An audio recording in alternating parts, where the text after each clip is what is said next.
అందరికీ నమస్కారం అండి. ఈరోజు మన ఛానల్లో నెయ్యి తయారీ విధానం చూద్దాము.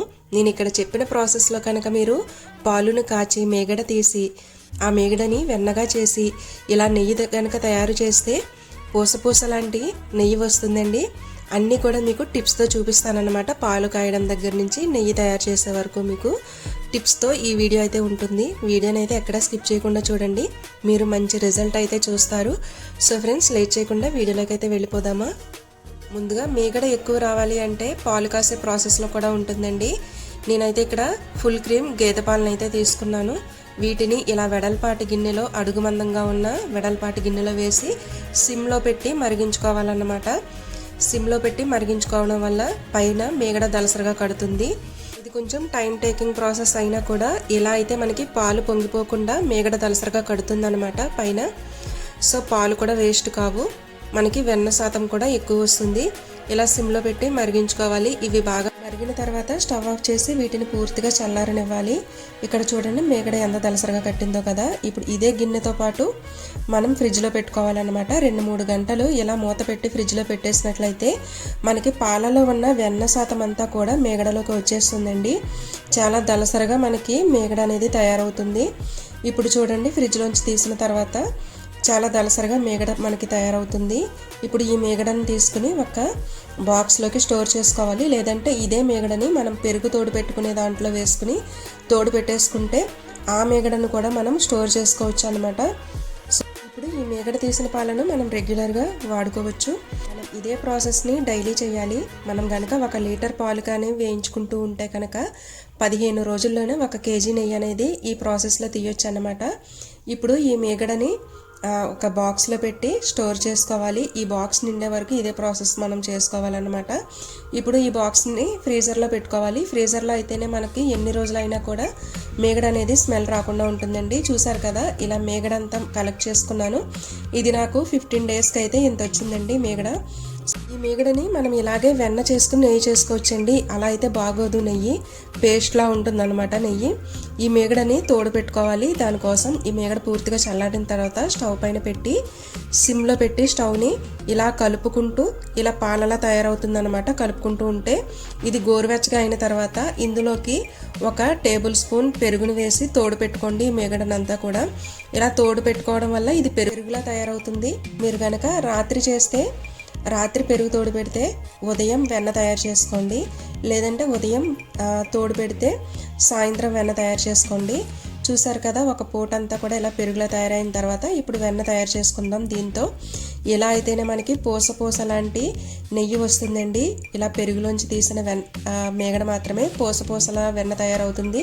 చాలా టేస్టీగా గుమగుమలాడుతూ స్మెల్ కూడా బాగుంటుంది. ఇప్పుడంతా కూడా దీన్ని వేరొక బౌల్లోకి ట్రాన్స్ఫర్ చేసుకోండి. ఇలా బౌల్లోకి ట్రాన్స్ఫర్ చేసుకున్న తర్వాత ఇదంతా మేగడే కాబట్టి తొందరగానే వెన్నగా తయారైపోతుందండి. ఒక విస్కర్ని తీసుకుని ఇలా తిప్పుతూ ఉండండి. లేదంటే మీకు అంత టైం లేదు అనుకుంటే మిక్సీ జార్లో వేసి కూడా మనం వెన్న తయారు చేసుకోవచ్చు. లేదంటే హ్యాండ్ బ్లెండర్తో కూడా మనం వెన్న తయారు చేసుకోవచ్చు. ఇది అంతా కూడా మేగడే కాబట్టి చాలా తొందరగా వెన్న తయారైపోతుందండి. ఇలా తిప్పుతూ ఉంటే మనకి క్రీమ్ స్ట్రక్చర్ వస్తుంది. అప్పుడు కొంచెం వాటర్ పోస్తే మనకి వెన్న అనేది వచ్చేస్తుంది అన్నమాట. మిక్సీ జార్లో వేస్తే కేవలం 2 తిప్పులు తిప్పగానే మనకి వెన్న తయారైపోతుందండి. హ్యాండ్ బ్లెండర్ అయితే చెప్పక్కర్లేదు, చాలా తొందరగా అయిపోతుంది. సో మనం ఇలా చేత్తో అయితే ఒక 5 మినిట్స్ పాటు తిప్పాల్సి ఉంటుందన్నమాట. చూసారు కదా, ఇలా క్రీమ్ స్ట్రక్చర్ అయిన తర్వాత నీళ్లు వేస్తే మనకి ఇలా వెన్నలా విడిపోతుంది. చాలా ఈజీగా వెన్న తయారైపోతుందండి. ఇప్పుడు ఎందులో అయితే మనం నెయ్యి కాచుకోవాలనుకుంటున్నామో ఆ కడాయిని తీసుకోండి. అందులోకి వాటర్ని వేయండి. వాటర్ వేసిన తర్వాత ఇందులో కొన్ని ఐస్ క్యూబ్స్ని అయితే వేయండి. ఈ ఐస్ క్యూబ్స్ వేయడం వల్ల వెన్న వేస్ట్ అవ్వకుండా ఉంటుందన్నమాట. గడ్డలాగా ఒకే చోటకి చేరుకుని ఉంటుంది. క్లీన్ చేయడానికి కూడా చాలా ఈజీగా ఉంటుంది. ఇప్పుడు మనం చేసిన వెన్ననంతటిని కూడా ఈ వాటర్లో వేసి బాగా కడగండి. వెన్నని ఇలా ముద్దలా చేసుకుంటూ ఈ వాటర్లో వేసుకోవాలి. మనం ఐస్ క్యూబ్స్ వేయడం వల్ల నీళ్ళ చల్లదనానికి వెన్న పలుచుగా అవ్వకుండా దగ్గరగా చేరుకుని ఉంటుందండి. సో కడిగేటప్పుడు డ్రైన్ అవ్వదన్నమాట. ఇప్పుడు ఈ మిగిలిన మజ్జిగని మనం వాడుకోవచ్చు దోశలకి కానీ, లేదంటే బటర్ మిల్క్గా చేసుకుని తాగడానికి కూడా బాగుంటుంది. ఇప్పుడు ఈ వెన్నని ఇలా కలుపుకుంటూ బాగా కడుక్కోండి. తెల్ల నీళ్ళు వచ్చే వరకు కడుక్కోవాలన్నమాట. అప్పుడే మనకి నెయ్యి ఫ్రెష్గా బాగుంటుంది. చూసారు కదా, ఇక్కడ నేను వెన్నని తెల్ల నీళ్ళు వచ్చే వరకు కడిగాను. ఇప్పుడు ఈ వెన్నని అదే కడాయితో స్టవ్ పైన పెట్టేయండి. స్టవ్ని మాత్రం మీడియం ఫ్లేమ్లో పెట్టండి. ఇలా పెట్టి దీన్ని కరిగించుకుంటూ ఉండాలన్నమాట. మధ్యలో మనకి కలుపుకుంటూ ఉండండి.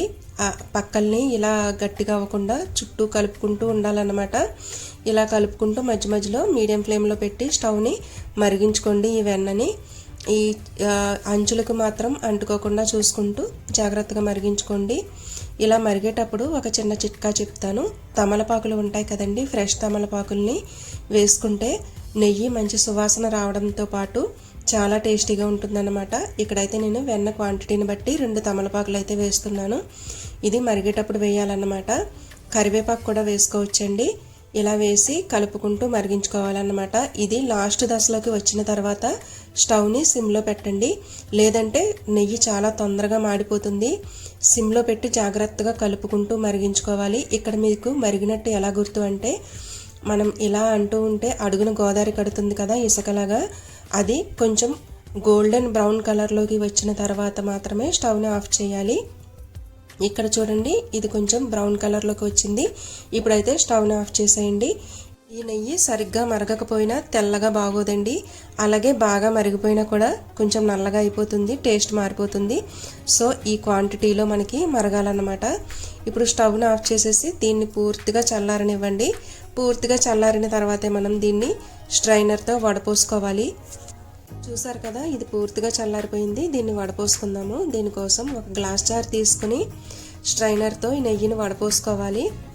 ఇక్కడ మీరు నెయ్యి కలర్ని బట్టే చెప్పేయచ్చండి. ఇది మంచి గోల్డెన్ కలర్లోకి వచ్చింది కదా నెయ్యి, ఇది చాలా టేస్టీగా ఉంటుందన్నమాట. ఇది ఇలా వడపోసుకున్న తర్వాత దీన్ని మూత పెట్టి పక్కన పెట్టేసుకోవాలి. ఈ జార్ని మర్నాడు మనకి ఇది పూసగా నెయ్యిలా తయారవుతుందన్నమాట. ఇది చాలా టేస్టీగా ఉంటుందండి. పాలమేగడని పెరుగులా తోడు పెట్టడం వల్ల మనకి ఇలాంటి పూసలాంటి నెయ్యి వస్తుంది. అదే మీరు ఉత్తి పాలమేగడతో నెయ్యి తయారు చేసుకుంటే పూసలా రాదండి, అదొక పేస్ట్ లాగా వస్తుందన్నమాట. చూసారు కదా, ఈ నెయ్యి మంచి గోల్డెన్ కలర్లో ఉంది. ఇప్పుడు దీన్ని మూత పెట్టి పక్కన పెట్టేసుకుందాము. ఇది మర్నాడుకి పూసలా చాలా పర్ఫెక్ట్గా నెయ్యిలా తయారవుతుంది.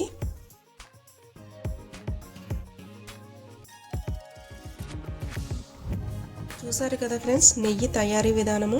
ఈ ప్రాసెస్లో మీరు కొంచెం ఓపిక తెచ్చుకొని ఈ నెయ్యిని తయారు చేసుకుంటే గుమగుమలాడే ఫ్రెష్ నెయ్యిని ఇంట్లోనే ఈజీగా తయారు చేసుకోవచ్చు అన్నమాట. మీరు మీకున్న పాలల్లోంచే ఈ మేగడను తీసి ఈజీగా నెయ్యిని తయారు చేసుకోవచ్చు. ఐ హోప్ మీకు ఈ వీడియో నచ్చిందని అనుకుంటున్నాను. నా వీడియో కనుక నచ్చినట్లయితే ఒక్క లైక్ ఇవ్వండి, అలాగే మన ఛానల్ని సబ్స్క్రైబ్ చేసి సపోర్ట్ చేయండి. Thank you for watching friends. Thank you.